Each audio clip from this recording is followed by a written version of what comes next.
Le patrimoine de chez moi, bonjour, un nouvel épisode avec Marion Clochard qui est animatrice du patrimoine Tout à fait. à Rodez Agglomération. Tout à fait. C'est là que je vous ai vu. C'est ça, bonjour. Et bonjour, alors donc dans votre musette toujours un château, une église, mais là c'est autre chose un peu. Tout à fait. Aujourd'hui, nous sommes au centre hospitalier Sainte-Marie, sur la commune d'Olymps. Au lieu-dit Quessiol. Au lieu-dit de Cessiol, on a déjà eu un épisode qui était consacré du coup au centre hospitalier. Vous voulez dire qu'on n'a pas tout dit la dernière fois? C'est ce ça. que vous voulez dire, Marion? Avec Yann, vous n'aviez pas parlé du coup des chapelles que l'on trouve ici. Et je vous propose qu'on commence par la chapelle Sainte-Cécile. Alors Marion, ça y est, nous sommes à l'intérieur de cette chapelle du centre hospitalier Sainte-Marie. Alors, elle a un vocable particulier? Alors elle est dédiée à Sainte-Cécile. Donc Sainte-Cécile, c'est la sainte patronne des musiciens. On est dans un espace à nef unique en béton armé avec des parements de coups de pierre sur les soubassements puis sur les murs pignons. C'est des pierres d'ici, ça, c'est le gneiss, c'est ce qu'on trouve un peu à Rodez aussi, hein, dans le coin. Tout à fait. Mais on a quelque chose quand même avec un rendu assez brut, un traitement assez brut des matériaux, chose que l'on va retrouver du coup sur cette cloison en fait en béton manché qui fait la limitation entre le chœur et la sacristie. En béton manché? Banché. Banché. Alors banché, j'ai connu un banché, mais ça doit pas être celui-là. En fait, ça veut dire qu'on l'a coulé dans un coffrage et là, on a vraiment cherché à ce que le coffrage reste apparent et on a en fait un traitement qui s'apparente à du bois, mais avec quelque chose de très brut en fait. Et puis, pour le mobilier de cette chapelle, ce grand mur en fait est vraiment orné, décoré par cette Vierge de l'Assomption, donc qui renvoie tout de suite au nom de la congrégation Sainte-Marie de l'Assomption. On dit souvent le centre hospitalier Sainte-Marie, mais la congrégation qui, à partir des années 30, va construire cet hôpital, c'est la congrégation Sainte-Marie de l'Assomption. Et c'est sans doute ce nom qui a motivé le choix de cette iconographie, donc de cette Vierge, qui est l'œuvre de Raymond Clair Roch, qui va également réaliser tout le travail en fait de vitrail et des dalles de verre que l'on retrouve et qui donne en fait toute la couleur à cette chapelle.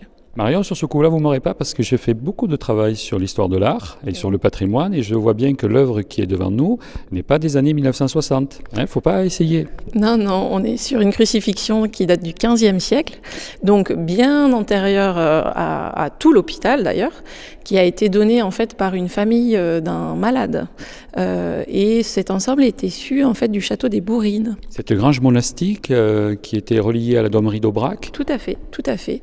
Et donc les propriétaires vont faire ce don à l'hôpital. Après, moi, ce que je trouve intéressant, c'est que, bon, certes, l'ensemble avait sans doute de la polychromie qui a disparu, mais par contre, le travail dont on parlait tout à l'heure sur cette cloison en béton banché, voilà, il y a une vraie intégration en fait de cet ensemble dans l'architecture de la chapelle. Il y a beaucoup d'émotions, hein, les visages comme ça, on voit les larmes qui coulent sur leurs joues. Ils ont tous vraiment, presque comme on disait, mais un peu après, je crois, des passions, quoi. Ils sont vraiment tous animés d'une tristesse immense. Moi, je trouve, sinon, les vitraux ont quelque chose de très, miro, de très... Tout à fait, c'est vrai qu'on a des formes un peu circulaires comme ça, avec des lignes données par le béton en fait, hein, qui donnent comme ça des courbes et des contre-courbes. En fait, on a deux manières de travailler, les dalles de verre donc sur la partie basse de la nef. Pour la partie haute de la nef, on est vraiment sur du vitrail, donc on a le retour du plomb. Et avec des verres plus fins, donc on a une luminosité qui est différente. Et le dernier élément sont les baies que l'on a sur le pignon. Des baies qui semblent totalement abstraites, mais si on regarde de près, on a des éléments figuratifs. Alors Marion, on est devant ces baies. Moi, j'avoue que je ne voyais que de l'abstrait, mais vous n'avez pas les mêmes yeux que moi. Alors, montrez-moi vos yeux. Ah oui, vous n'avez pas les mêmes. On est sur la tribune et effectivement, on a les 7 baies là, qui éclairent cette tribune, alors qu'ils sont en dalles de verre. Et c'est vrai que de manière générale, hein, on a plutôt une œuvre abstraite sur ce travail de vitrail. Mais clairement, sur la baie centrale, là, on a le xi, le rho, l'alpha, l'oméga, donc le symbole du chrisme, en fait, qui sont représentés. Et ça, une fois qu'on l'a identifié, je crois qu'on ne peut plus en douter. Et sur les autres baies de chaque côté, j'y vois quand même des visages, des auréoles qui accompagnent ce chrisme.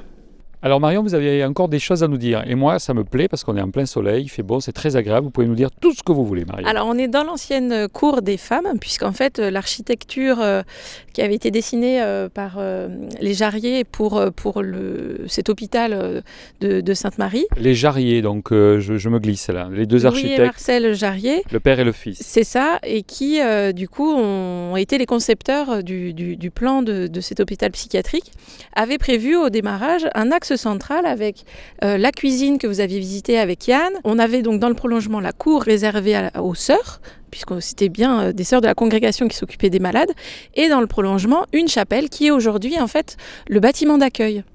Et dans les années 60, la congrégation va confier en fait le projet de chapelle à un autre architecte qui est Georges Bonafous, qui vient de Toulouse. On va repositionner cette chapelle à l'intérieur de l'enceinte, à la place du coup de la cour des sœurs. Donc on a en fait cette enfilade avec le bâtiment d'accueil, la chapelle, avec cette toiture comme ça en vague, en courbe.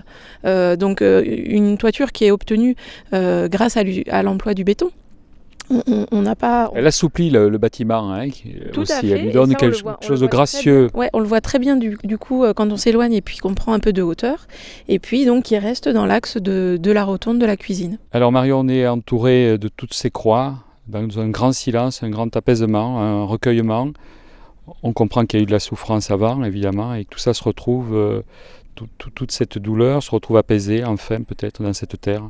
C'est ça, on est un petit peu à l'écart des bâtiments de l'hôpital, mais dans un lieu, donc un cimetière, avec sa chapelle, construite dans les années 30, donc dès le début, en fait, de la construction de l'hôpital psychiatrique. Un hôpital qui était donc une petite ville en soi, sa cuisine, ses ateliers de travail et aussi son cimetière. Ça nous montre aussi un peu l'évolution de la psychiatrie, puisque en fait, ces patients rentraient à l'hôpital, allaient y faire toute leur vie, allaient travailler, puisque ça faisait partie du soin, et aussi allaient y mourir, alors qu'aujourd'hui, on est dans quelque chose de plus inclusif dans la société. Merci beaucoup Marion. Avec plaisir.